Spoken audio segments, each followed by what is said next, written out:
You're watching the number one podcast in the YouTube wrestling community. I'm your host, Sean Paul Leek, and this is Rope Break Family. How we doing? It's a start to another week, so you know exactly what that means. Another Monday Night Raw review in the books. And this is the Fallout show from WrestleMania Backlash, so go check out the review on that if you haven't already. Pretty solid pay-per-view. Like we said, besides the main event, maybe being a little bit disappointing. We thought there'd be more action and stuff. And then, of course, the awful lumberjack match with the zombies. If you have no idea what we're talking about, please go check out WrestleMania Backlash review. We go through all the matches and everything there. So check out that review. Give it a thumbs up, comment, tell us what you think. We greatly appreciate it. But let's get into Monday Night Raw, because this show was not a very good one. Of course, WWE, they can never, not saying, again, that Backlash was great, but it was better than I think we all expected.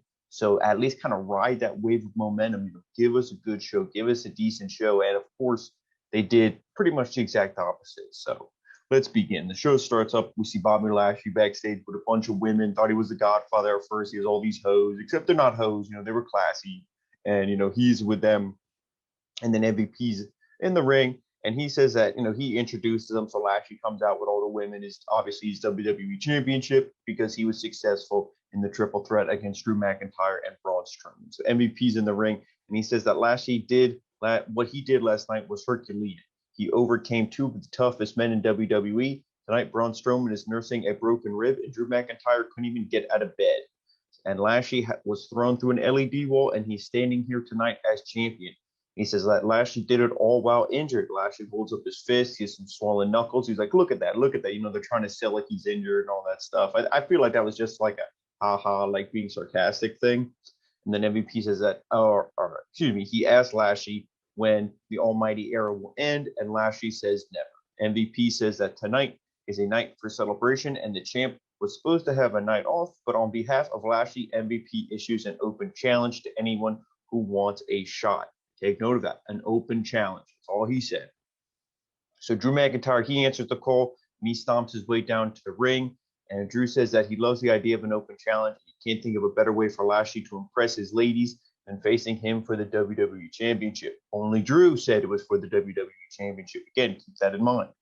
And then MVP says that being rude and disrespectful as Drew is, he didn't let him finish. The open challenge is for anyone other than Drew and Braun Strowman. He tells him to get to the back of the line. Lashley swings for Drew, but he ducks and punches him. Lashley rolls from the ring to the outside. MVP holds him. And Lashley shouts at Drew that he needs to go to the back of the line. So we see the opening segment, and like we said in the review and everything, we know that the feud, the main thing is still Lashley and Drew. We know that's not over yet, but it's like, really, can't you just give us somebody else? Unless they're planning to do it at Hell in a Cell. But see, I say, can't you give us somebody else? And don't worry, because come main event, they do, and it was probably one of the worst people you could give us. So maybe I should, be careful what I wish for, I guess.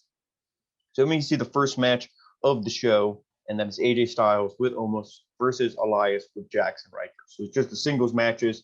They just had each of their tag partners out there. So this was all right. AJ can, get a good wrestling match. He could wrestle a broom and have a 3-star match. I mean, AJ's just that good. And Elias isn't bad, but, when he's there with somebody like AJ, or when he was having matches with Seth Rollins, stuff like that, he definitely looks a lot better because of those guys. But this wasn't bad. AJ looks good. He dominates. Then he starts selling for Elias. But you had, Jackson Riker was always trying to get involved, and then Omos was trying to get involved. But they anytime Riker would try to do something, Omos would stare him down, and everybody was scared of Omos. They're really selling him. So, he really didn't get involved or anything.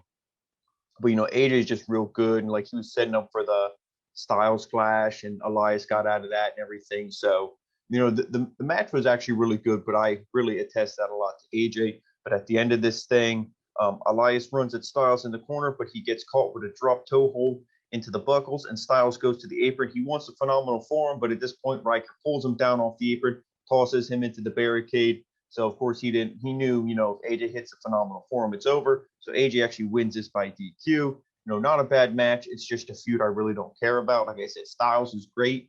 But do I care about a feud between these two? No, and especially if that leads to a tag team championship match, I also really don't care, because it's two heel teams. Even though I think AJ and Omos are faces, no matter, even if you try to present them as heels. and then almost walks over to Riker. He chases him up the ramp, but he turns when he sees Elias stomping AJ on the floor. Elias runs off, almost helps AJ to his feet. So again, I don't know why Grand Slam champion, which they mentioned how many times during this match, why you present this guy like a loser, like a jobber. But that's just WWE, I guess. It's, I don't agree with it, but what's AJ gonna do? Is he gonna go to AEW and also be presented like shit? Who knows? So maybe he's happy here with the big paycheck. So then we come back from commercial break. Riddle's backstage with the New Day, and he tells them that he's got a snake. Orton appears, and it seems Riddle brought them together to mend the issues. Riddle asks Orton to apologize, and he refuses. Kofi says Orton's the same he's always been, and he loves to run it back, and he'd love to run it back with him tonight in another match. He said, we did 2009. We did 2019. We don't need to wait another 10 years. We can go now. Randy Orton agrees to the match, and Riddle is left alone. He's all upset. He was just trying to mend, bring his two friend groups together. Instead, they're fighting. So then Natalya and Tamina, they are in Alexa's playground, pretty much just like her new little talk show. But I believe they might be the first guest. I don't actually know if we've seen guests on, Alexa's playground since she had Lily and everything. But Natalya talks about winning the tag titles, which Alexa says was, she's like, oh, that was super duper. Lily asks what's their favorite colors. And, they like, oh, pink. And then Tamina was like black and blue, just like your face will be, if you keep asking us stupid questions. And she says, oh, that's not very nice. And then Alexa, she says that Tamina is lucky that Lily likes her. And then Alexa starts ranting about Lily, as the other two leave. She's like, oh, the way you smashed Reginald was great. That's how, like, when I smash a fly, Lily loves that. She collects wings from the dead flies. She's like, what do you guys collect anything or whatever? And then they were off stage. She's like, oh, that, that was rude, or that was weird, or like whatever she said. So they were freaked out by it. They left. Again, I thought we were going to see Alexa and Charlotte. Not that would be good, but it kind of hinted at that. I don't know why you had the tag champs. Again, just hyping up, I guess, the rematch tonight. But, I don't know. A weird segment. The only thing I will say is Alexa Bliss sells this role and she plays it really good. I could easily see her becoming an actress, and a pretty good one. I'm not saying, oh, she's going to win all these awards or anything, but, she is really good and she does sell her role. So then we see Angel Garza versus Drew Gulak. Again, nobody really cares. The only good thing about this is that they're putting over Gulak big. I mean, not Gulak, excuse me, Angel Garza big. Gulak, he eats a big right hand and he gets hit with a backbreaker. Garza hits the wing clipper for the 1-2-3. Do we think anything different? No. Gulak is great, but he's not marketable. He's not sellable, especially the way that you present him with the PowerPoints and all that other bullshit. To me, he's done. Put him in NXT if you want to do something legit with him. They'll at least present him with his skill, kind of like how they did to Tozawa. But Garza wins, the right choice. After the match, he grabs a rose, shoves it in Gulak's mouth. At least he shoved it in that hole and not the other. So let me see R-Truth. He's interviewed backstage by Kevin Patrick. And then Truth jokes around before suggesting he will answer Lashley's open challenge, although he did refer to him as Ricky Bobby. Tozawa appears from behind him. He rolls up R-Truth for the pinfall. He's a new 24/7 champ. Nobody cares. When we didn't have this on TV for a couple weeks when Bad Bunny was champion, it was great. It's back. I don't care. I wish R-Truth would do something different, but I keep saying that, so it's never going to happen. But then we see Randy Orton versus Kofi Kingston. Each of them have Riddle and Woods in their corner. And, this match wasn't bad because these guys are good. The only thing that's really obnoxious, and I've been noticing it the past couple of weeks, I always say, oh, I hate the New Day. They're so obnoxious. They're so annoying. It's really Xavier Woods. I mean, Kofi's bad, but Woods is on a whole nother level of just cringy annoyingness. And, that's pretty much what we saw here, because at the end of this thing, Randy backs Kofi into the corner. He chops Kofi before taking him down with a headlock. Kofi fights back with some big chops and a drop kick. Then he hits the ropes, but Orton catches him with a snap power slam. Wood starts playing the trombone, really annoyingly, just to distract Randy Orton, which it does, which allows Kofi to roll him up for the 1-2-3. So then after the match, the New Day, they get in the ring and they start playing the trombone and dancing. Orton is furious, and even Riddle argues with them. He's like, stop shoving it in Randy's face, stop being bullshit, the whole thing. We're probably just trying to be friends with all you guys. So Orton walks off. Woods grabs Riddle, who's, getting in his face. Riddle shoves him down. So he chooses his new friend, Randy Orton, over the New Day, and that's badass. So maybe a heel turn for these guys, because Randy, obviously he's still kind of heel, and Riddle chooses him versus, the RK Bros versus the New Day. So this was good. Actually, that was the one thing I was like, okay, you did that. I like it. If Riddle would have just been dancing with him and you ended the segment, that would have been awful. This was good. I actually like this. And it's good progression for Riddle's character. So let me see Sonya Deville and Anna Pierce. They're backstage with Naomi. Lana, Dana Brooke, and Mandy Rose, lucky Adam Pearce. And then they're both arguing for why they should be the number one contenders. Charlotte walks in and she says that they've had their chances and blown them, even though they were talking about the tag titles. And Charlotte comes in and talks about the main title. So, again, I don't know, Charlotte just has to come in. It's like, we're not even talking about that title. But anyway, Sonya says that they will figure out who's next in line after tonight's title match. But Charlotte has a private matter to discuss. And the teams leave, and Flair argues that she should have a one-on-one match for the women's championship. Pierce says Flair didn't win last night, and she didn't get pinned. And Charlotte says that she wasn't pinned. And Deville says that if Flair can beat Asuka tonight, they will consider it. So Rhea walks in, and she says that she's ready for some new competition. And as far as she's concerned, Charlotte is yesterday's news. Charlotte says that she'll beat Asuka tonight because if history repeats itself like it has 13 times, she'll be the champion again soon enough. Rhea says she'll go watch Charlotte just in case the queen falls from her throne. So we see some good interaction between those two. They have chemistry. The matchup we're going to talk about between Charlotte and Asuka was, the best thing on the show by far. I think it might have actually even been better than the triple threat that we saw at Backlash. It was a fantastic match. Flair, whether you hate her character, you like it, you think she's pushed too much in the main event. She is pushed to the main event by how good she is. She has chemistry with a lot of these women. So, I have no problems with, Flair and Rhea again. And Flair and Asuka was a great match tonight. But you do need to build some new competitors because you can't keep doing the same match over and over. So then we see the WWE Women's Tag Team Championships, Natalya and Tamina versus Nia Jax and Shayna Baszler with Reginald. So another rematch. So this thing really, again, it was kind of just more of the same that we've seen once it really started to get going. Baszler tags in and Jax goes up top, but Tamina knocks her off. Alexa Bliss then appears on stage and Reggie gets on the steps and suddenly fire erupts from the ring, kind of like Kane, would come out of the ring post. So Reggie, he gets scared. He kind of, throws himself from the ring steps. And then Baszler and Jax are distracted, which allowed Tamina and Natty to hit a heart attack for the win. So the tag team champions retain, which we all knew. And you saw that was kind of foreshadowed when Alexa Bliss said Lily loved when they beat up Reginald. So you saw that Lily used her powers or whatever to scare Reginald. Again, it's bullshit. It's the supernatural stuff is crappy, especially like we saw the zombies and all this other stuff on a Sunday at Backlash. But hey, at least the tag champs retained, right?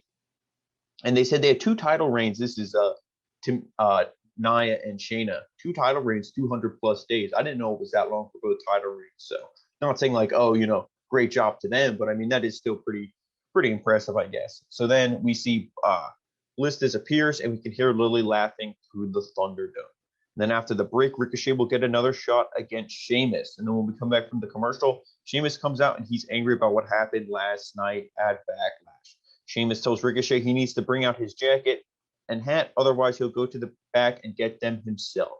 So Ricochet is backstage and he gets interviewed. He says he has a lot of fun last night and it was good to slap Sheamus in the mouth, but Ricochet reminds everyone that he threw Sheamus's jacket right back at him. However, he stole it again today from the locker room. Ricochet puts the hat and coat on and mimics Sheamus' accent, and he comes out to the ring and runs up the ramp at him, but he gets caught with a drop toe hold. Ricochet then runs to the ring and runs down to the ring and dances in the ring. Sheamus then runs after him, drop kicks him. The referee pulls them apart and starts the match. So you see tensions are high before this even begins. And this was really good. I have the same thing to say, like I said, about the pre-show match. Both these guys are great. Ricochet's a hell of a talent. You're finally featuring this guy on television. Sheamus sells for him in the right way. Where Sheamus sells, but he's the bigger, the stronger guy, so he's still able to fight back. He's able to overcome. Ricochet hits his big moves, but Sheamus still is able to kick out. He has more strength. He has more power. He's bigger. So it all makes sense. And this was a really good match. And at the end of this thing, we see Ricochet, he hits a 450 splash for a near fall. Ricochet lifts him up, but Sheamus escapes and catches him with a pump kick in midair for a near fall. Sheamus can't believe that he kicked out. Even commentary was like, was that a 3? They didn't really know. I don't think that was really a botch. I think maybe Ricochet was trying to do some Kurt Angle 2.99 kick out, and then the ref kind of like, it was real close. But the match was over soon after because then Sheamus, he can't believe it, like I said, that he kicked out. So he grabs Ricochet by the face. He starts yelling at him, screaming at him, slaps him. And Sheamus stares at him before he hits a bro kick for the 1, 2, 3, puts him out there. So the winner, Sheamus. Then after the match, Sheamus's Ricochet won't be dancing anytime soon. He loves his gold, but his other shoulder feels a little empty, so maybe he'll answer Bobby Lashley's open challenge. There was the first person who threw their hat in the ring for the open challenge. So again, good match. I don't know what we're going to see. If we're going to see more Ricochet, because he lost twice here. I was thinking he was going to win tonight. So we're going to continue this, but maybe that's really not the goal for Sheamus. I mean, for Ricochet is to beat Sheamus. Who knows? We'll have to see. I'm still pulling for Damien Priest, but I really don't know what they're going to do with the United States Championship. But then we see Mason T-Bar, they're backstage, and they say that tonight Bobby Lashley will pay his debt because everything is designed to end. They flip a coin to decide which of them will face Lashley, but they don't say who won. And I can tell you who lost, the fans, because we didn't see either of these two guys. We didn't see really anybody who threw their hat into the ring for the open challenge. A little spoiler alert. So, and then when we come back from commercial break, we see Asuka versus Charlotte Flair. And like I said, this was the match of the night. These two have such great chemistry. I've been texted Juan. I said they're not as good, but to me, these two are like the women of like Flair and Steamboat, where it's like these guys have great matches. And, Charlotte Flair and Asuka, they have the same thing. They have really good chemistry. I don't think they can have a bad match, unless you end it in 30 seconds in a DQ or some kind of bullshit. But otherwise, they will give you the match of the night, or at least a match of the night contender. And this was a fantastic match. They know each other so well. Charlotte can counter the spinning back fist or the hip attack. Asuka's always, anytime Charlotte goes to a move, whether it's like a big boot or something, she can get the knee bar, the arm bar, she could counter it, roll-ups, all this stuff. The only thing I don't like about Charlotte Flair is when she does eat a big move, she never sells it. I don't know if that, and that's been her whole career. If you remember, like the tag team championship ladder match they had, the Kabuki Warriors, where it was, and then Becky Lynch and Charlotte, where Kyrie got like knocked out. She doesn't sell anything. Charlotte Flair, she's a little bit, I don't know if it's cockiness or maybe she's just into her character too much, but she really just doesn't sell anybody's offense. It's really evident in a lot of these matches.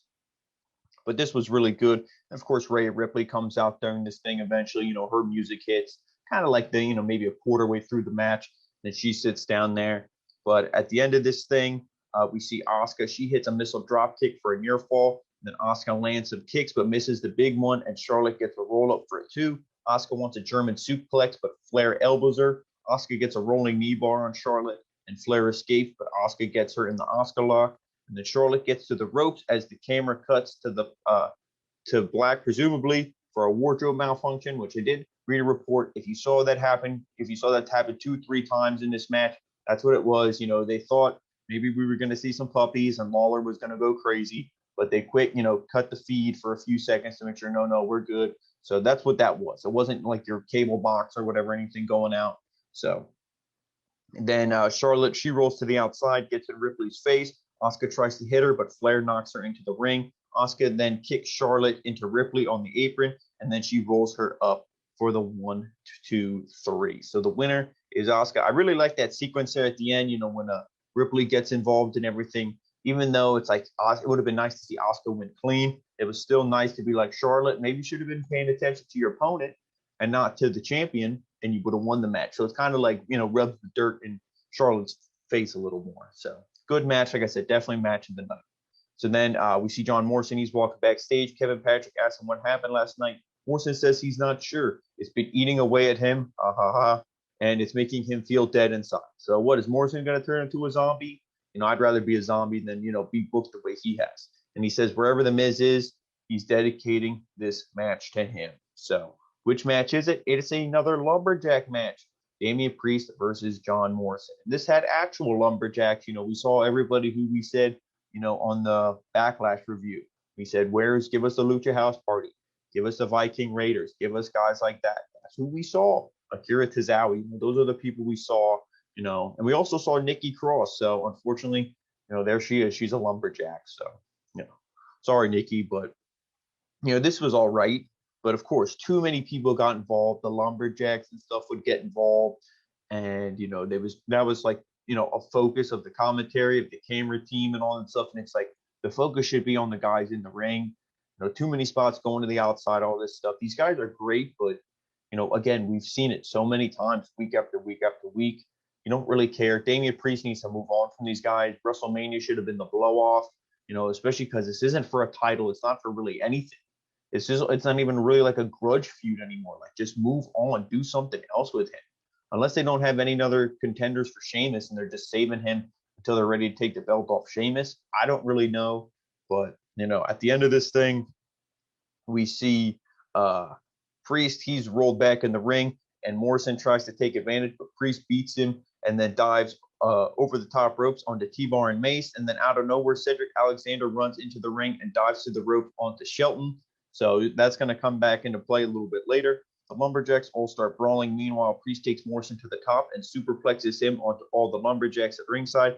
Ivar and Titus O'Neil lift Morrison and Priest back and put them in the ring. And the Priest hits a top rope Frankensteiner, and then he hit the lights for the 1, 2, 3. So the winner, Damien Priest. And then after the match, he's interviewed, and he says that he's officially done with Miz and Morrison. Thank you. And when he asked what comes next, Priest says that he wants his name to live forever. And what better way to do it than to beat Bobby Lashley tonight? Which, that was the match I was really hoping we would have got. But again, as you guys can tell by the thumbnail, it's not the match we got. So then Shelton Benjamin and Cedric Alexander are backstage, and Cedric is talking trash. Shelton says that he wants to face Lashley, and Cedric says that he isn't the legend that he thinks he is. And there's a reason why everybody abandoned Shelton. So Shelton, he punches the shit out of Cedric, and then he leaves him lying there. So good. I like that. And, I mean, the matchup would have made the most sense would have probably been Shelton. But, see, we've seen that before. Like, right when they first split, we saw, Lashley beat Shelton. Lashley beat Cedric. So that's like, But that would have been a good thing, to maybe do Shelton as well. But we obviously didn't see that. But I like the intensity here from Shelton. Again, maybe put the United States Championship on him. That would be cool. So Bobby Lashley and MVP, they make their way to the ring for the Open Challenge. So MVP extends the Open Challenge, and out comes Kofi and Xavier Woods. And at this point, I wanted to throw my remote, my phone, everything in my room through the TV because I could not believe the absolute garbage we were being presented. They do the ring introductions and say that the title is on the line, but MVP gets on the apron and he says, whoa, this won't be a title match. He's like, I never said it. And, the Almighty definitely never said it. So don't be bullshit. This ain't no title match. So the match begins. Bobby Lashley with MVP versus Kofi with Xavier Woods. So, I mean, Kofi, he was pissed off. He showed intensity in this match. He's like, what the hell? This was supposed to be Kofi Mania 2. So he came out like a house on fire. Boom. He attacked the Almighty One right away. Start beating him up, punches and everything. And then boom, a big, one-arm choke slam or like choke bomb, whatever you want to call it, from Lashley. That pretty much ended all of Kofi's momentum for a while. And then, they start brawling into the commercial break. And, when we come back, we see, pretty much just like a start of the show. Lashley beats Kofi in the corner, chokes him with a boot. Lashley's hitting, stalling suplex, everything. And then Kofi, you float over DDT, reverse STO, really good stuff in this match. But at the end, Lashley, he leans through the ropes and Kofi jumps on top of him and slams Lashley into the ropes. Lashley catches Kofi with a rollout dominator and then takes him out of the ring and runs him into the ring post. Lashley looks to do it again, but Woods prevents it, which to me, when he grabbed and pulled Kofi, should have been like a DQ. Like, maybe not DQ, but I mean, I just don't like the New Day, so I'm like, really? So that was a little annoying. Woods gets on the apron and argues with the referee, and MVP looks to take advantage and hit Kofi with the cane, but Drew McIntyre appears out of nowhere. He grabs the cane, and, he pretty much hits Lashley in the gut, which allows Kofi to roll up Lashley for the 1-2, and then Lashley kicked out and put him in the Hurt Lock and won. Just kidding. No, that didn't happen. It was the 1-2-3, and Kofi beats Lashley. Absolute bullshit. In the end, we see the three baby faces, the New Day and Drew McIntyre. They're on the ramp. They're all like, Adaaaaa, and they're celebrating, and Lashley is pissed, and, that's pretty much it. So if you ask for what I thought about this match, main event, absolute shit. We're probably going to see next week or some kind of week leading into Hell in a Cell. We're going to see Lashley with probably Randy Orton and Matt Riddle going against Drew McIntyre and the New Day in some kind of 6-man tag, something like that, which I don't know. Do it next week and get it over with because I don't want to see it. If this is all just leading to Drew and Lashley at Hell in a Cell, you could book it so much better. I don't understand this whole, New Day thing. They should just be having a feud with the RK Bros, and they should have a feud, and then, we're going to move on to the tag titles or something like that. And the fact that Xavier Woods, people be, oh, he's a good friend, but wouldn't Kofi be a good friend too, to be like, hey man, I had Kofi Mania. How about we have Xavier Mania? How about you get the title shot against Lashley? You take the open challenge. I already was champion. It's always Kofi, Kofi, Kofi. Maybe that's because they know Kofi's legit and Woods is just his little, flunky. I don't know, but I did not like this booking choice. And again, like I said, I really think that's what it's leading to. This isn't another big singles push for Kofi. I think it's just, hey, let's do the 6-man tag. That's why they kind of turned Riddle heel. And, maybe they'll even lose that match because Riddle and Lashley have some history. I don't really know. Not a very good Monday Night Raw besides that fantastic women's match with Asuka and Charlotte. So, family, there it is. Thank you so much for watching. Like always do, make sure you hit that thumbs up. Subscribe if you're new to the channel. And tell us what, you thought. Did you like this show? Do you like Kofi Mania? Do you want to see him win the title again? Or did you think this was disrespectful to the Almighty One? But, whatever your opinions are, please tell us in the comments. And thank you so much. Make sure you also follow us, Rope Break, on Facebook, OG Rope Break on Twitter, Original Rope Break on Instagram, and of course, right here on YouTube, the home of the #1 and the fastest growing podcast. It's all thanks to you guys on YouTube, and that is the Original Rope Break. So thank you, family, and we will see you tomorrow night with NXT.